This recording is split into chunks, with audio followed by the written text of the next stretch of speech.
And now, the origins of sage. Now, sage hasn't always been called sage. Huh? Originally, it was called salvia. Nowadays, salvia is actually part of sage's botanical name, Salvia officinalis, which is common sage, or Salvia fruticosa, which is Greek sage. Officinalis actually comes from the Latin root opifacina, which essentially means grocery or herb store. So I guess it's just like the old way of saying, sage, available at a store near you. Come on down today, it's on sale. Salvia, on the other hand, actually comes from the Latin root salvus or salvare, which can be interpreted to mean a couple different things. Now, it's either healthy, to heal, to cure, or to save. Sage is considered the sacred savior of herbs. I mean, heck, in the Middle Ages, it was actually dubbed S. salvatrix, which literally means sage the savior. Finnish herbalist Henrietta Kress says that there are 7 primary varietals of sage. But according to various accounts, there could be as many as 700 to 900 various species spread throughout the world. Now, sage originated in the Mediterranean Sea-ish area, either from the Middle East or the island of Crete.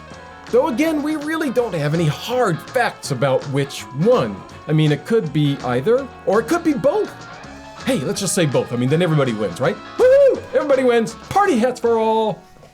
Now, along with basil, sage is one of the main ingredients in Egyptian embalming fluid.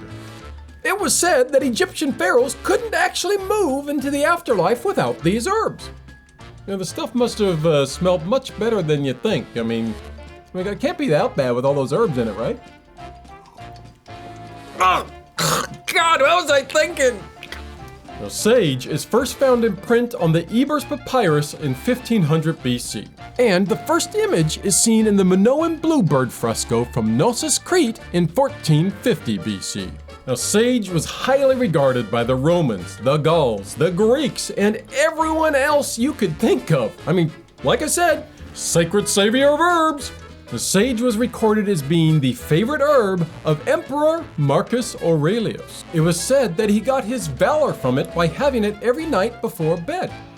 So, I guess Samson had his hair and Marcus Aurelius had his sage. Who knew?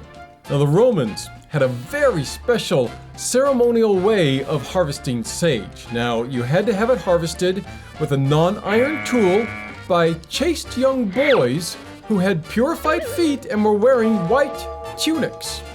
Why the chaste young boys? I don't know.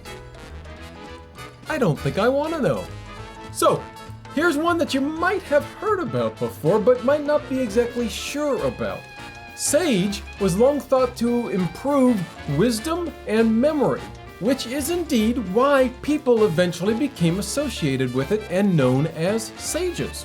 So, sage the plant did indeed come before the sage the person.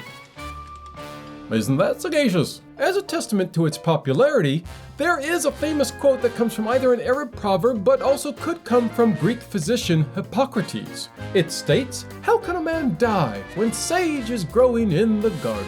Now, there is an old English proverb that states, "He who would live for A must eat sage in May."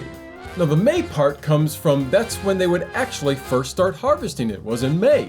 As for the A, I assume that means for like a very long time. Haha, I'm right. Let's move on to Emperor Charlemagne, one of Europe's greatest medieval rulers. Now, Charlemagne thought that sage was just the bee's knees, and in 812 AD, he decreed that every farm on crown lands must grow sage. Because it was so beloved, France actually created a very large sage crop and actually learned how to turn it into an excellent tea. This tea was so popular that it was an important part of their economy. China loved it so much that there are records that show that it was often traded for 3 to 4 pounds of Chinese tea to 1 pound of sage tea.